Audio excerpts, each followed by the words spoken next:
Hey guys, may isa na naman po kaming client dito na super kulot yung hair niya. Ayan.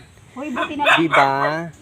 Katatapos Dumayo po talaga siya dito para magpariban at ipaayos ang kanyang buhok. Paalis na sana ako. At ang gagamitin na din po natin mamaya ay yung Bermudian ulit na gel.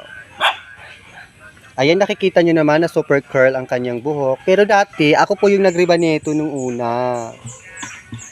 Ayan yung dating riban niya. Mahaba na po siya. Siguro mga 3 years na po yung ganitong niya. Oo. At ayan na nga po. Na-applyin ko na nga po siya ng R1. Number 1 po yan. Tapos bababad muna kami ng 1 hour. Tapos pagkatapos ng 1 hour, i-check mo muna yan kung maganda na po yung outcome ng kanyang buhok.